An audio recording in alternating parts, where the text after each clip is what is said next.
Evangelio según San Mateo, capítulo 10. Evangelio según San Mateo, capítulo 10, versículos del 38 al 42.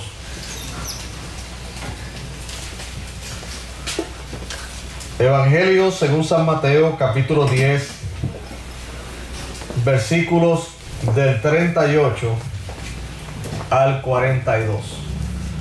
Vamos a comenzar en el día de hoy una serie de mensajes en el cual le hemos titulado Viviendo bajo el señorío de Cristo.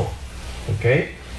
Repito, viviendo bajo el señorío de Cristo. Y el mensaje de hoy, basado en Mateo capítulo 10, versos del 38 al 42, lo que vamos a estar exponiendo es acerca de lo que implica el señorío de Cristo en todos aquellos que son sus discípulos. ¿Qué implicaciones tiene el señorío de Cristo en nosotros que decimos ser sus discípulos? Dice así la palabra del Señor, Mateo capítulo 10, versículos del 38 al 42. Y el que no toma su cruz y sigue en pos de mí, no es digno de mí. El que haya su vida, la perderá.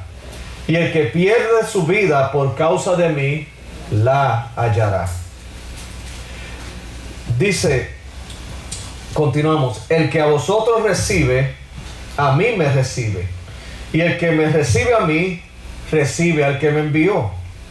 El que recibe a un profeta, por cuanto es profeta, recompensa de profeta recibirá. Y el que recibe a un justo, por cuanto es justo, recompensa de justo recibirá.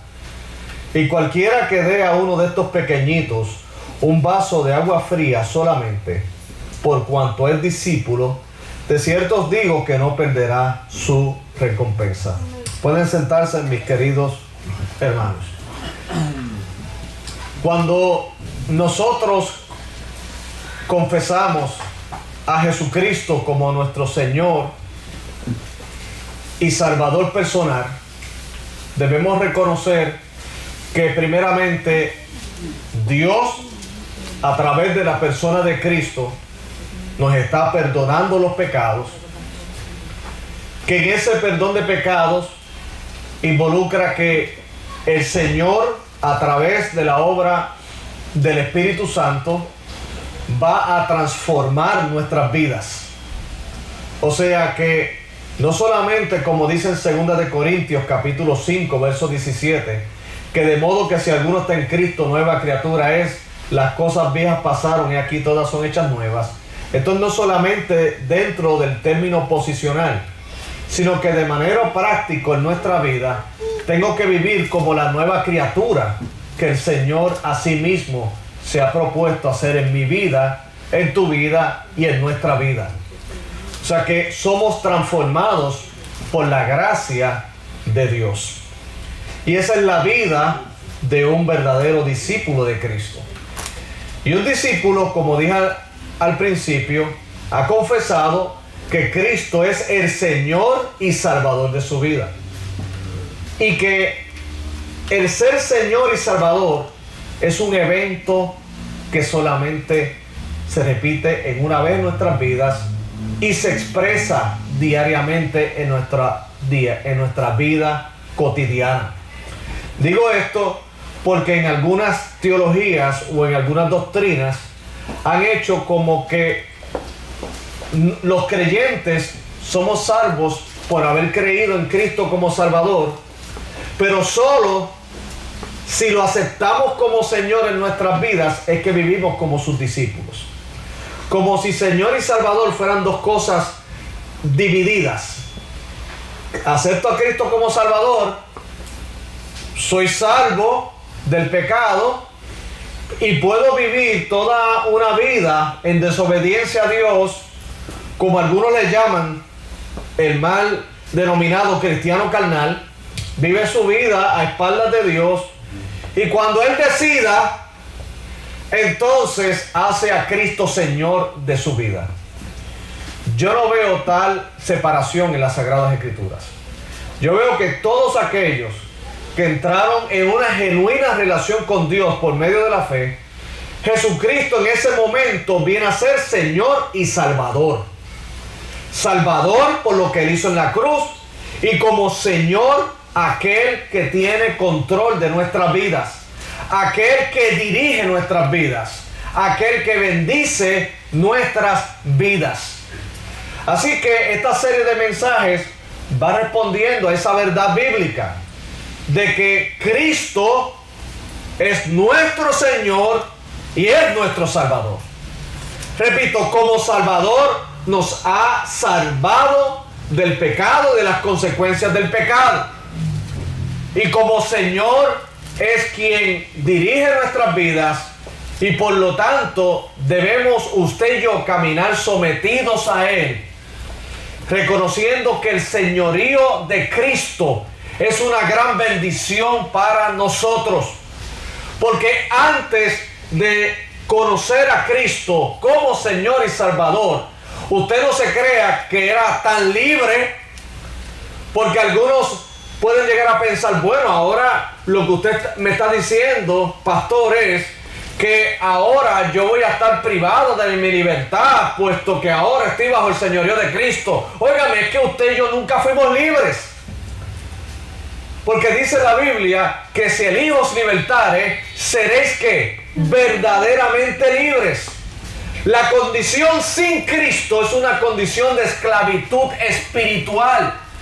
El mismo Jesucristo dijo en el Evangelio de Juan que somos esclavos del pecado. Y eso va cónsono con lo que el apóstol Pablo dice en sus diversas epístolas, especialmente en el libro de Romanos, que nosotros éramos esclavos del pecado, y por ende todas nuestras decisiones y todo nuestro caminar iba de acuerdo a esa naturaleza pecaminosa. Éramos esclavos del pecado y ahora por Cristo somos siervos de la justicia. Amén. Antes éramos robots del pecado y controlados por el pecado. No había manera de salir de esa naturaleza pecaminosa, a no ser que hubiera pasado lo que ocurrió, que Dios tomó la iniciativa de enviar a Cristo a morir por nuestros pecados, vencer la muerte, en su resurrección, estar ahora a la diestra del Padre intercediendo por cada uno de nosotros. Si no hubiera habido un sacrificio perfecto, jamás hubiéramos podido salir de esa esclavitud. Hemos sido redimidos por la sangre del Cordero. Hemos sido comprados por precio caro por la muerte de Cristo en la cruz. ¿Para qué?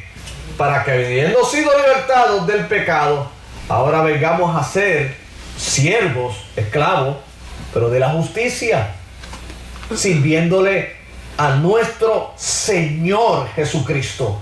Porque Señor no solamente implica un término de respeto y de reverencia, es que Él es mi Señor, o sea que Él tiene el derecho de tener control de mi vida, y de que ese control y esa administración de mi alma viene a ser de bendición para la gloria de Él. Entonces, todos los creyentes que están conscientes del señorío de Cristo van a vivir de acuerdo al mismo. Por eso es tan importante, mis queridos hermanos, que en la iglesia del Señor la palabra de Dios abunde en los corazones de la iglesia. Que la enseñanza bíblica esté presente continuamente, la enseñanza expositiva, la enseñanza verso a verso, que podamos aprender la palabra de Dios para reconocer y aprender quiénes somos nosotros en Cristo y poder conducirnos en la vida para agradarle a Él. Porque algunos pueden llegar a pensar que ahora están en Cristo, que son salvos, que están en una iglesia, pero sin embargo no viven bajo el señorío de Cristo porque es cuando ellos quieran. No, mis queridos hermanos. Usted y yo vivimos bajo el señorío de Cristo siempre porque hemos sido comprados por precio en la cruz del Calvario. Y déjeme decirle que esto solamente pondría triste a los que no han conocido a Cristo. Porque a los que somos de Dios esto es una buena noticia. De que nuestro Dios es nuestro buen pastor, que no solamente dio su vida por mí, sino que mi vida está en sus manos y nadie, nada ni nadie me podrá arrebatar de él. Jesucristo fue muy claro con sus seguidores. Aquí en el Evangelio según San Mateo podemos apreciar que Jesucristo llegó un momento en que gozó de mucha fama y gozó de mucho entusiasmo de las multitudes. Lo vieron obrar milagros, lo vieron sanar enfermos, lo vieron multiplicar panes y peces, y eso fue motivo para las multitudes de decir: wow, ese es nuestro Mesías, nos gusta, nos es atractivo quién es él y lo que hace. Porque sencillamente cuando tú a la gente le estás dando y dando y dando y dando, pues definitivamente eso es motivo de que ellos digan: wow, este es, lo voy a seguir. Pero llegó un momento en que Jesucristo tuvo que hacer claro cuál era el propósito de su venida.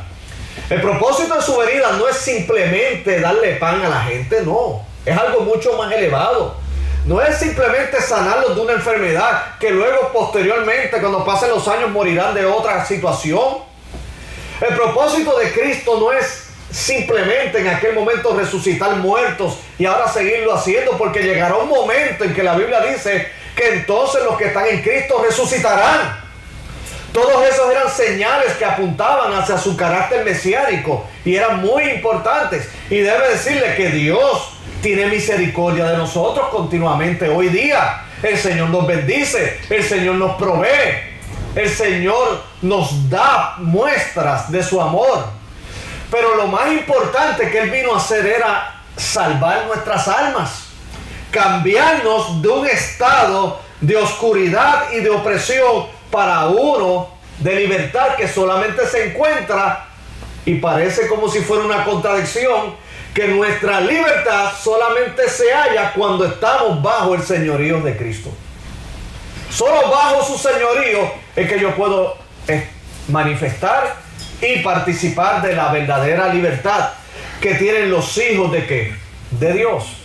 Entonces, entendiendo que lo más importante, que es la finalidad de su sacrificio, que era arrancar personas de su naturaleza pecaminosa y de su condenación para un estado de justificación, para un estado de salvación, así también entonces, mientras nos encontramos en ese ahora y ese después, que es que ahora estamos en vida, aquí estamos congregándonos, estamos viviendo el Evangelio, vivamos para la gloria de Dios. Porque el propósito mismo de todo creyente es darle gloria a Dios.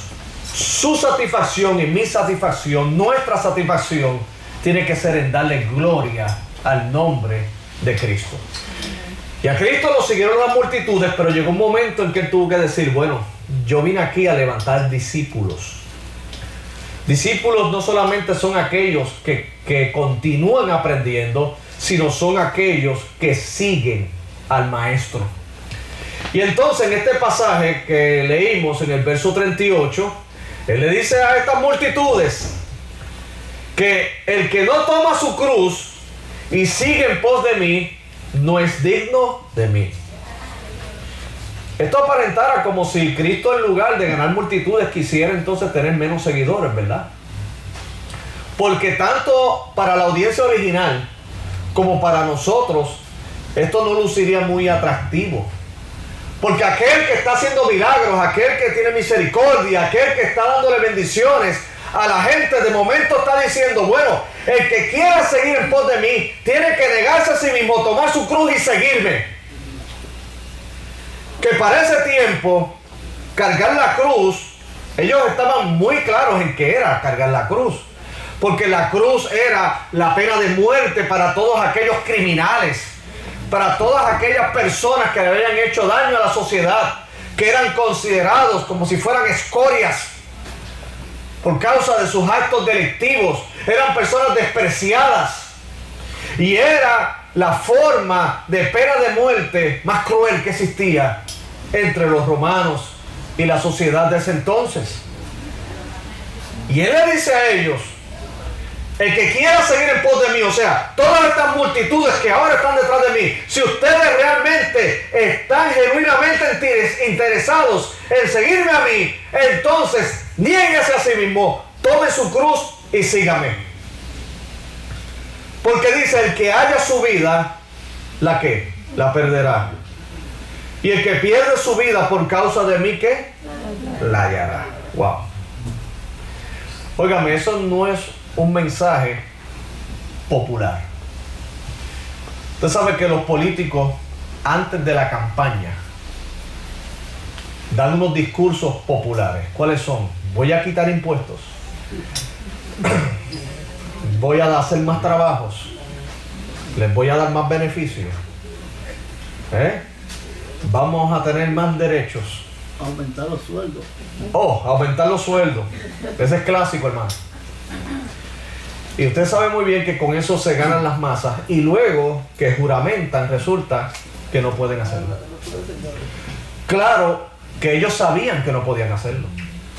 Porque ellos no son tan inocentes para saber que lo que le espera si asumieran la dirección de un estado, de una nación o de un país. Ellos lo saben. Ellos tienen sus asesores. Pero la única manera en que la política sabe de ganar adeptos es prometiendo. Y prometiendo, como decimos en nuestros países, villas y castillas. Para luego decir: no, ahora pues no puedo. Me he encontrado que la situación es difícil, es peor de lo que yo pensaba. No puedo cumplir lo que prometí porque es culpa del de que estaba antes. Para mí esa es la regla política universal. No solamente pasa en mi país, eso pasa en todos nuestros países. El asunto es que el pueblo despierta por un tiempo y luego cuando llegan las elecciones vuelve a caer. Con las mismas promesas y la misma demagogia. Aquí Jesucristo no estaba para ganar un concurso de popularidad. Él vino para decir la verdad. Y la verdad es que si alguno realmente quería seguir en pos de él, el único camino de la bendición, el único camino para la libertad, era que tomaran su cruz, se negaran a sí mismos y le siguieran. ¡Wow! ¿Qué implicaciones tiene eso, mis queridos hermanos? ¿Qué implicaciones tiene el señorío de Cristo en nuestras vidas, de acuerdo a este pasaje?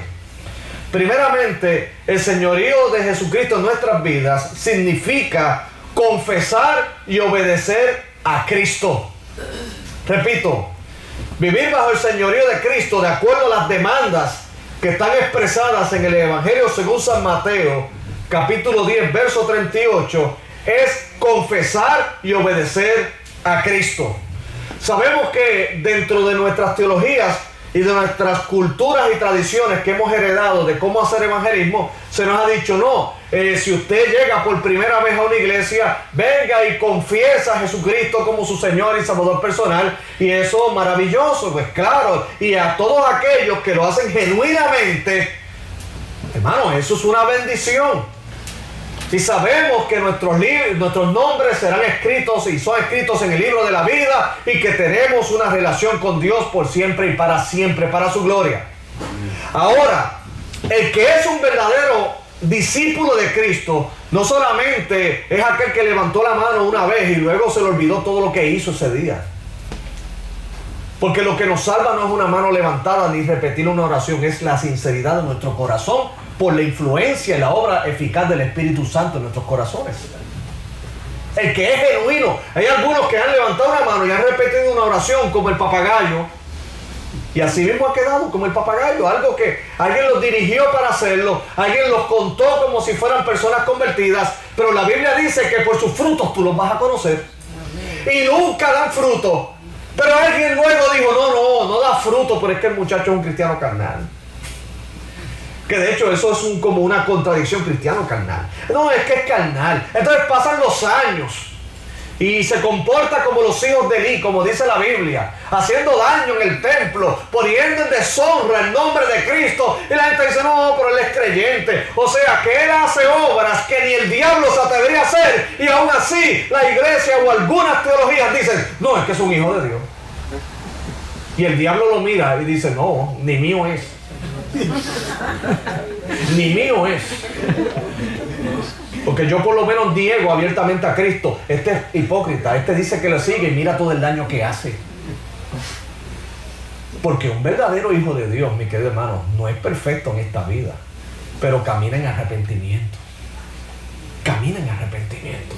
Puede tropezar, pero se levanta en el nombre de Jesús.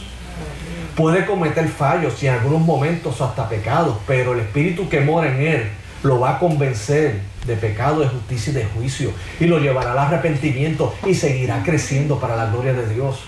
Habrá momentos difíciles como Pedro que le negará, pero sin embargo, como es genuinamente de Dios, Dios le levantará para su gloria.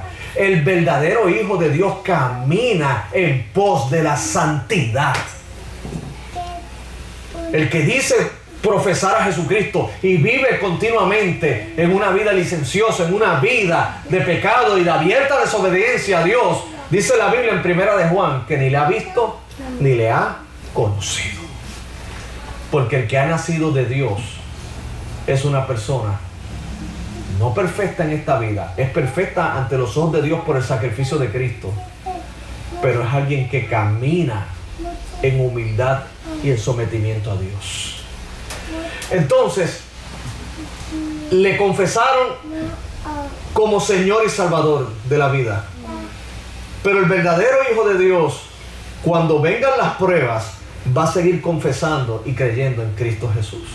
Porque vivir bajo el señorío de Cristo significa confesar y obedecer a Cristo a pesar de la vergüenza y el sufrimiento, a pesar de la aprobación o la desaprobación. ¿Se acuerdan que en el famoso mensaje de Cristo, en la parábola del sembrador, dijo que habían unos que habían creído por un tiempo, pero cuando vino la persecución, desaparecieron? O sea, estos eran aquellos que de momento gustaron, que parecían que buscaban de Dios y que realmente le interesaba a Dios, pero cuando vino la persecución por causa de la palabra, nos vemos. Cuando Jesucristo está hablando aquí de tomar su cruz y seguirle, es precisamente confesar y obedecer a Cristo en los momentos que venga la vergüenza y el sufrimiento, aún a pesar de la aprobación o la desaprobación, aún cuando vengan aquellos en tu área de laboral y te diga, no puedes ir a la iglesia, no puedes buscar de Dios porque nosotros no lo permitimos. Entonces el que es hijo e hija de Dios se mantiene firme en su profesión de fe y dice, no, lo siento, yo obedezco a Dios antes que los hombres. Es aquel joven o aquella joven que a pesar de las presiones que pueda tener en los colegios, en las universidades, en las presiones sociales, en todas aquellas filosofías que invaden y tratan de quitar en nosotros nuestra sincera fidelidad a Cristo, decimos no. ¿Por qué? Porque aunque el sistema diga que Cristo no es real, aunque el sistema diga que Cristo no es cierto, aunque diga que la palabra de Dios es un mito, yo me mantengo firme que Cristo es el Señor. Amén. Eso es un discípulo. Eso es un discípulo. Porque a pesar de la persecución por causa de la fe, se mantiene firme. En los versos anteriores dice que inclusive habla de disensión en el hogar. Cuando dice que Él ha venido a poner disensión al hombre contra su padre, la hija contra su madre y a la nuera contra su suegra, y los enemigos del hombre serán los de su casa. Dice, el que ama a padre o madre más que a mí no es digno de mí, el que ama a hijo o hija más que a mí no es digno de mí. Estas son palabras fuertes. Y aquí no está diciendo Jesucristo que seamos enemigos de la familia, no. Debemos honrar aún a aquellos que no son creyentes. Debemos darle testimonio y mucho amor aún a aquellos familiares y parientes que, aunque no obedecen a la fe, nosotros debemos respetarlo. Lo estudiamos en el Sermón del Monte. Aún aquellos que nos aborrecen, debemos hacerle bien. Pero sepa algo, que nuestra lealtad solamente le pertenece a Cristo. Y hay algunos mis queridos hermanos, que pagan un precio muy caro por causa de la fe. Ahora mismo en algunos países, literalmente, hijos han perdido a sus padres por causa de su fe. Porque en su cultura no les ha permitido que sus hijos continúen adorando a Cristo. Y los han puesto entre la espada y la pared. O niegas a Cristo o te vas de mi casa. Increíble, hermano, lo que Dios hace. Ellos con lágrimas han escogido a Cristo.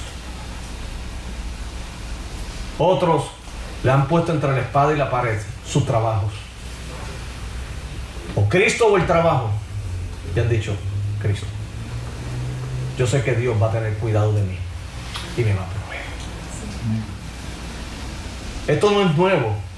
Esto va desde el Antiguo Testamento con un personaje llamado Daniel, que dice la Biblia que él respetó el Estado, él respetó las leyes, hasta que un día se metieron entre él y su relación con Dios. Y le dijeron, ahora bajo un edicto que no puedes orar. Que todo aquel que ore va a ser encarcelado y puede pagar con su vida.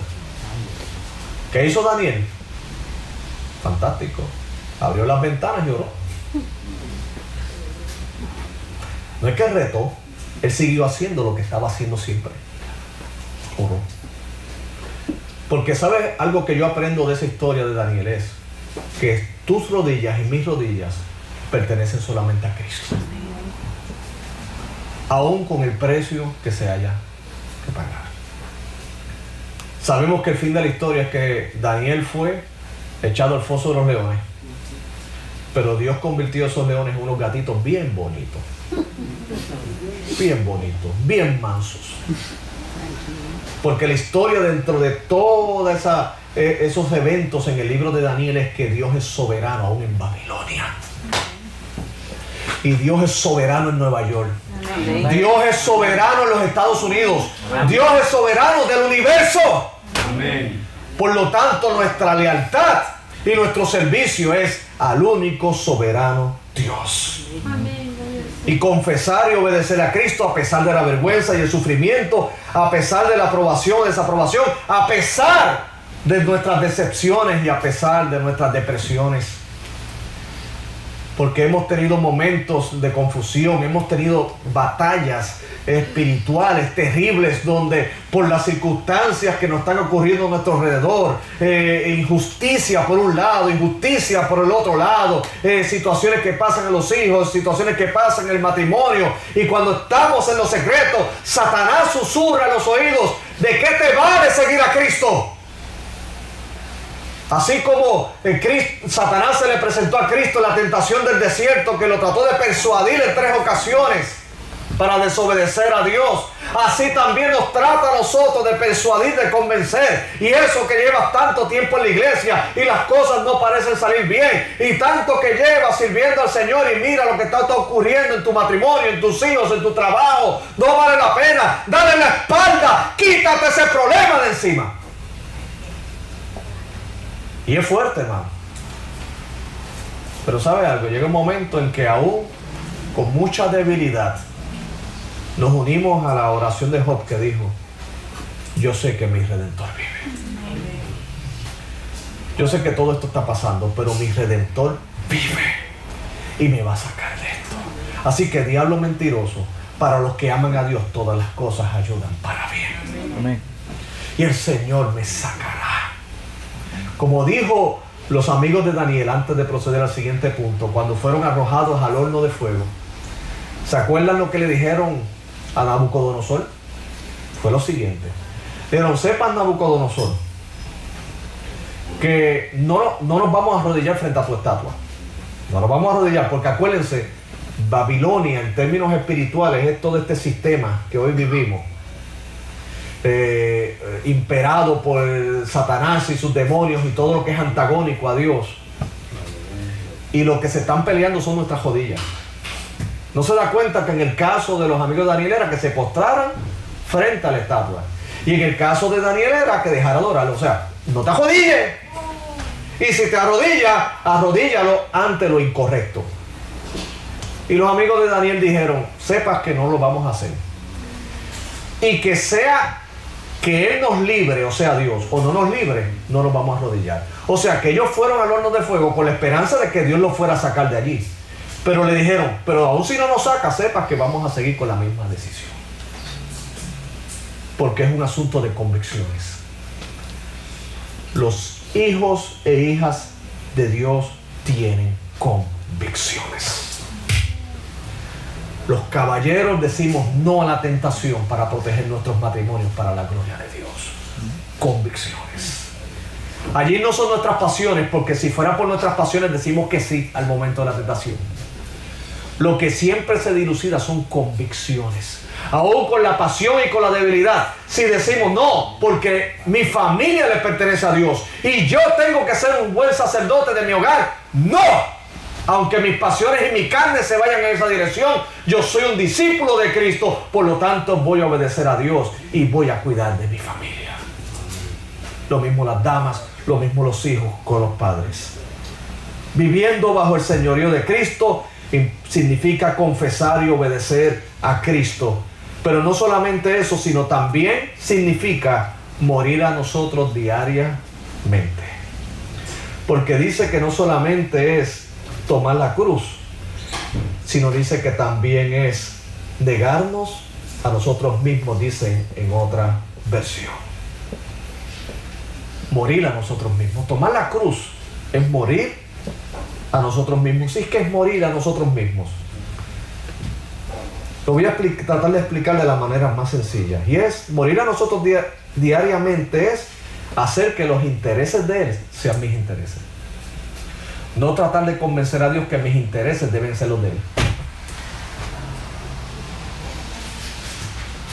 Usted sabe que hay muchos creyentes peleando con Dios, porque la pelea con Dios no es aceptar la voluntad, es que tú quieres a que Él acepte la tuya. Porque yo quiero esto, y Señor, yo voy a estar y lo que están peleando es eso. Están peleando que en lugar de, como dice la oración modelo, hágase tu voluntad, lo que estamos diciendo, no, Señor, haz tú la mía. Pero ¿cuál es tu problema? ¿Cuál es tu problema, Dios? Haz la mía. Yo tengo fe que tú hagas lo que yo quiero. Sí, yo tengo fe para que tú hagas lo que yo quiero, pero parece que yo no tengo fe para hacer lo que tú quieres. Porque hoy se enseña fe, pero fe para recibir, no fe para dar. Oh, tengo que tener fe para recibir esto, recibir un carro, para recibir un trabajo, para recibir aquello, fe para eso. Óigame, ¿y dónde está tu fe para dar? Especialmente para dar tu vida al servicio de Cristo. ¿Dónde está tu fe? Decimos en Puerto Rico, así me vence. Así es fácil. Y hasta ponemos a Dios influenciados por una mala teología en esta situación de que, Señor, si no me lo das, no te sirvo más. Es como si Dios, entonces, en los cielos, está en un estado de nervios, mirando a ver cómo retiene discípulos. Ay, si no le doy esto a este, se me va. Ay, si no le doy a este, se me va también. Ay, no es mi voluntad, yo sé que le va a hacer daño, pero como no quiero que se me vaya, le voy a acceder a eso. Usted sabe que ese no es el Dios que está revelado en la Escritura. Jesucristo, en un momento dado, dice el Evangelio de Juan, que habló una palabra dura, y alguien le dijo, Señor, se te están yendo tus discípulos. Jesucristo entró en un estado de nervio, ¿verdad? No. ¿Sabes lo que él dijo? ¿Te quieres ir tú también? No, ¿a quién iremos si solamente tú tienes palabras de vida eterna? Ah, pues está bien, pues sigamos. ¿Usted sabe qué es lo que se está evidenciando ahí? El señorío de Cristo. Yo le doy gracias a Dios que muchas de mis oraciones Él no me las contestó. Es más, que no me las concedió. Vamos. No es que no me las haya contestado, porque Él contesta. Dice sí o no o espera. Y yo le doy gracias a Dios que muchas de las oraciones que hice en el pasado me dijo que no. ¿Por qué? Porque ahora me doy cuenta que si me las hubiera dado, me hubieran hecho daño. Porque todo lo que Dios tiene para nosotros es mejor que lo que nosotros pedimos. Jesucristo dijo que aquel que le pide pan, Él no le va a dar una piedra. ¿Y sabes cuál es el problema? Que pedimos muchas piedras y nos vamos a quedar sin dientes. Porque la piedra seguirá siendo piedra. Y el Señor, cuando nos ve pidiendo piedra, dice: no, Dios, no te voy a dar eso, te voy a dar pan. Y si tú le pides a serpiente, no te la va a dar porque te va a hacer daño, es venenosa.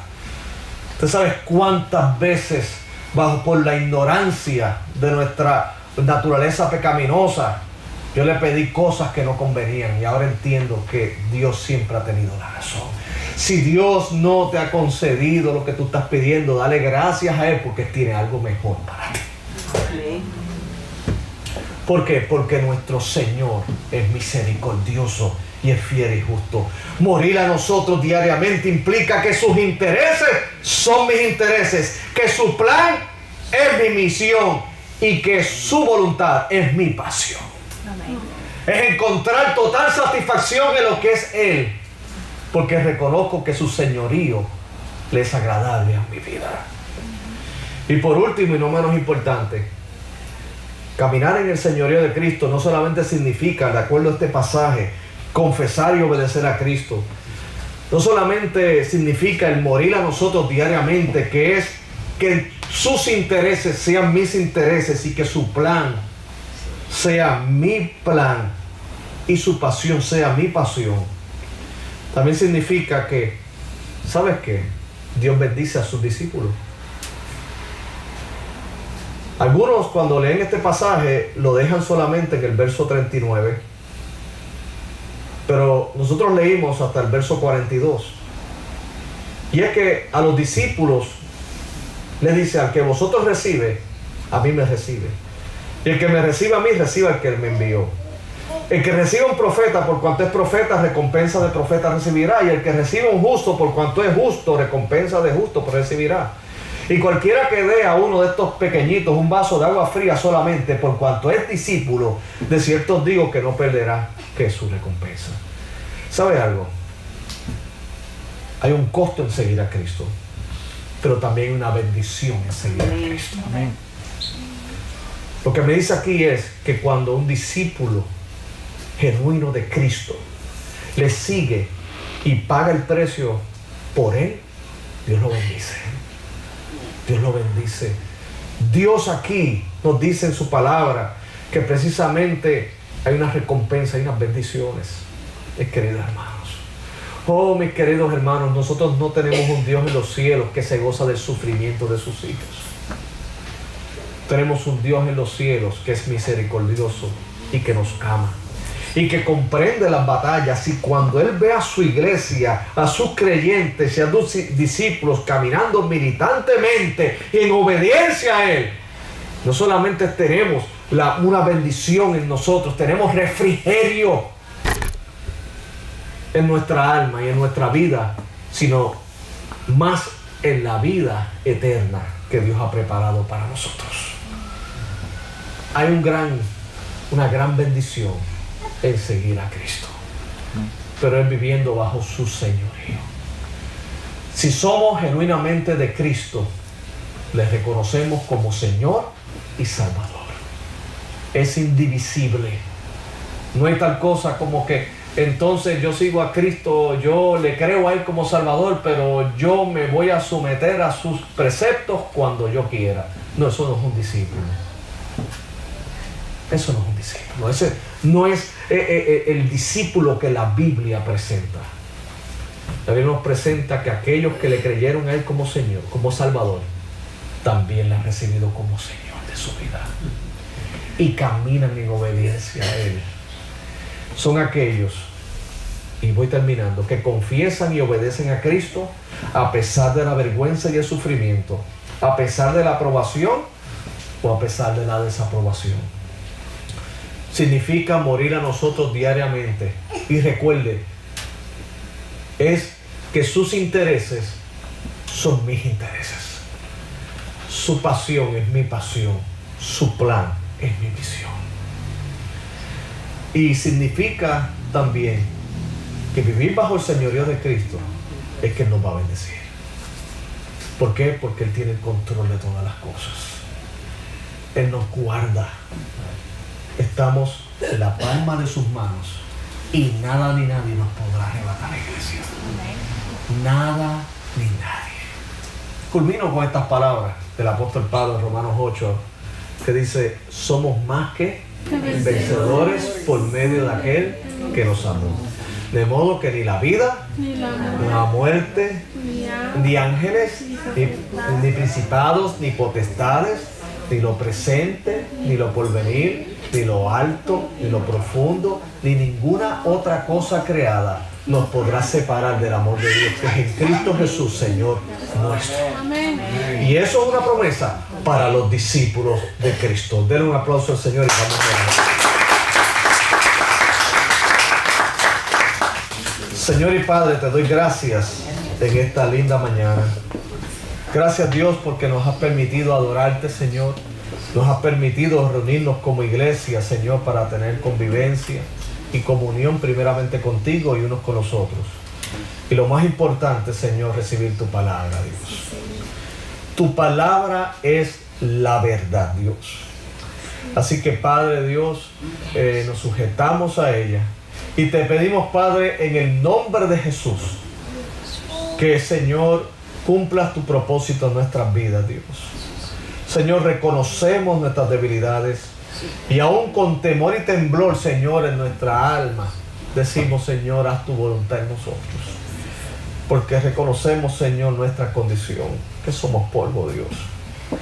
Pero, Padre, gracias por tu misericordia. Gracias, Señor, porque aquel que llama es el mismo que da el poder para seguir caminando. Es aquel que también nos da el poder para seguir hacia adelante.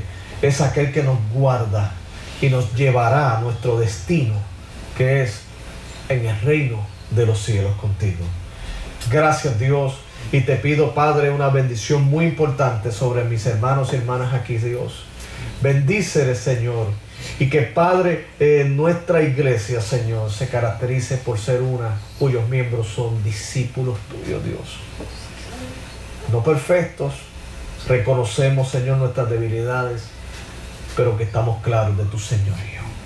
Por lo tanto, Padre, cada decisión, Señor, por lo tanto, Padre, cada palabra, Señor, cada, Padre Santo, cada determinación tiene que ser motivada, Señor, por tu gloria y por lo que Dios traiga, Señor, más bendición a estas comunidades, Dios.